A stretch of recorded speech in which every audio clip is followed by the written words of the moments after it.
Hey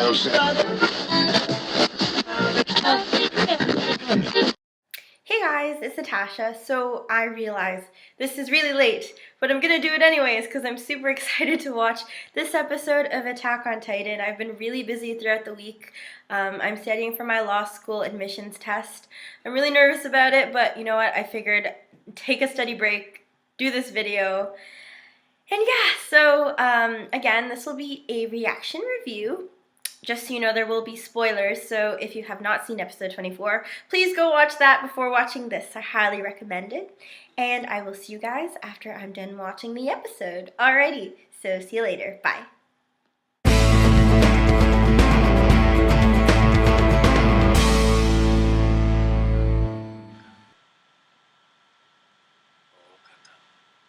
Who sips tea like that? I'm glad they're kind of showing how they planned everything. That's kind of what I was wondering last episode.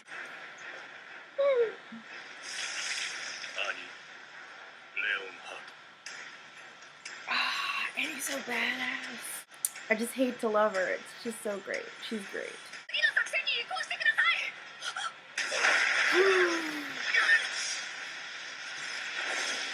Of course she'd step on them. Holy. Why does she want him though? I called it. This makes me feel a bit smarter than it should.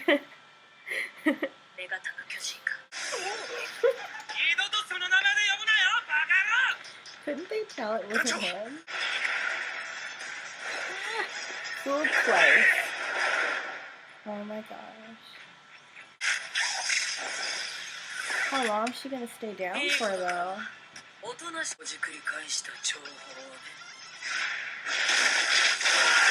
dude. Of course. Of course.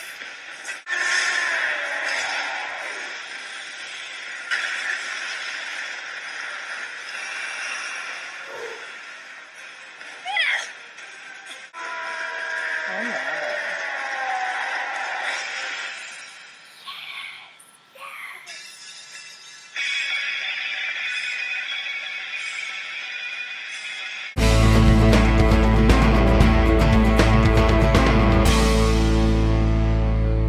Okay, so I realize that I say this a lot, but another really solid episode. I kind of figured that nothing else would be revealed, but I'm really happy with the pacing of the episode. Last episode, I was kind of left with the sense that there was going to be immediate action at the beginning of this one, but I was happily surprised. Obviously, we discovered that Annie was in fact the female Titan, and this was revealed through, obviously, the ambush plot, but much to their dismay, she transformed before they could get her under the tunnels, so another plan of action had to be enacted. Again, the pacing in this episode was probably the best that I think we've seen thus far in the series.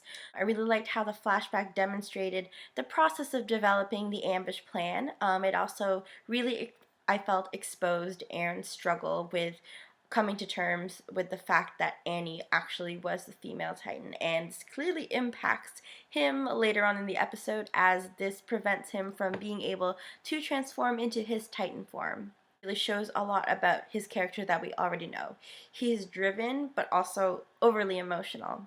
This deeply has impacted his decisions and has often led to failure, as we've seen in the reconnaissance mission episodes. Since he's not able to transform, they obviously need to come up with another plan. They're stuck in the tunnels, and basically she's trying to squash them out. Basically, she steps through the ceiling of the tunnel and squishes, unfortunately, a few casualties. So they obviously don't want this to happen to them. So Mikasa exits through one way, and then Armin exits through the other, and this leaves Eren kind of in the position that he's always been, stagnant and unable to move, while his comrades are able to kind of keep it more together. Mikasa, as badass as ever, is able to maneuver herself around Annie, but unfortunately for Eren, Annie steps through the ceiling again and he gets caught in the rubble. Armin tries to get him out, but at the beginning he doesn't seem to be having a lot of luck. Meanwhile, Erwin and Levi are back at their posts and realized that Annie has in fact transformed before they were able to capture her. In a panic, Jean realizes this and kind of throws off his disguise, throws off the Eren Yeager wig, which I think is hilarious. I still don't know how they couldn't tell that Jean was Eren, but I guess not a lot of them were able to get a good look at Eren, or maybe a look at Eren at all during his trial. So I guess that's plausible, but I just thought it was really funny. I also miss Jean a lot. It was great to see him bringing a bit of comic relief in a very serious situation. Erwin commanded a bunch of the troops that he was with to go and attack the Titan. But alas, they weren't exactly cool with this idea. They all kind of point their guns at him and they're like, "What are you doing? I don't understand." Which is kind of understandable considering the fact that half of them don't know that there's a female Titan. A lot of them don't know that this Titan is actually one of their own. And a lot of them are just confused, I guess, because it doesn't make sense to them that a Titan can actually break through the wall Cena without actually breaking through the wall, literally.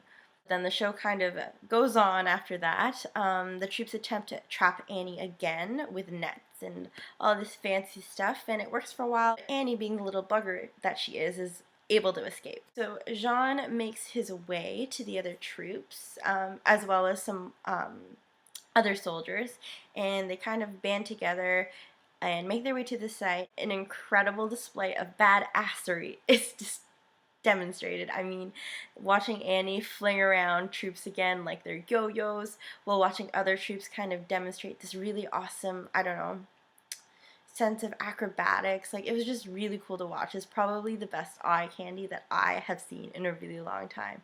Again, the animation was beautiful. The way that the way that the troops and Annie were able to kind of maneuver around space it just looked seamless. It was great. Jean runs into Armin and Eren and tries to offer some words to Eren in order to help him get up, but more debris flies onto him, and it is not looking good for Eren. I mean, it kind of looks like he's totally done. There's a wooden, like, stake through his chest. It's not pretty. There's blood everywhere. And they soon realize that they need to stop the female Titan before trying to save Eren, because this just wasn't doing any good. He just kept getting more and more buried in rubble. So then Jean leaves, and then Armin, before he leaves, kind of gives Eren a few parting words, basically that in order to save humanity, in order to defeat Annie, he'll have to sacrifice a bit of his own humanity. And this is so important. Eren finally comes to a turning point, which I have been waiting for him to come across this entire series, and I don't think that it could have come at a better time. This whole series, as I said, Eren has been acting on emotion, and he's been vindictive, and this has not done him any good time and time again. Only by letting go of what's happened and moving forward, it's the only way that he can win. I mean, instead of being stagnant and immobile, so deep into his emotions that he's kind of left with this sense of, I don't know what to do, I'm not sure what to do. One decision will impact this set of people, but another will impact this set of people. He just needs to be able to learn to make a decision and know that sacrifices have to be made in order for him to be successful. In this case, he has to sacrifice a bit of humanity, a bit of his own humanity, in order to save the whole of humanity. This, combined with his newfound drive, allows him to finally be able to transform into his Titan. We're left seeing that he sucker punched Annie, and we're kind of wondering what's going to happen next. So obviously a big battle is on the way, big final battle for the season, and I'm really excited about it. Again, the pacing was really great. I was kind of concerned that it was going to be a whole lot of action and not enough heart, but it was the opposite, and I'm really glad that it was. The slower development of the action allowed for a lot of story to take place, even though it wasn't an entirely actionless episode. It just gave enough time for things to click into place for Eren emotionally, and for the other characters to kind of give him that bit of a push that he needed. This slower development, I think, was really important. The careful treatment of Eren's turning point is what made this episode so special and so extremely important to this series. I felt like if this realization was rushed, or maybe even missed entirely, that the ending of the season would not be as satisfying at all. I'm literally about to, I can't wait to watch the next episode. I'm so excited, but at the same time really sad because I don't know what I'm gonna do after this season. I have a feeling that there'll still be a lot of questions left unanswered, but I'd almost prefer it to be that way just because I don't think that one episode will be enough to explain um, all the backstory that's needed to explain basically everything that's been happening from episode 1 of the series. I will honestly be really happy with a generous hint, so I'd seriously just be happy with a generous hint. So I hope you guys have enjoyed this episode. Like and subscribe, and I will talk to you guys later. See ya.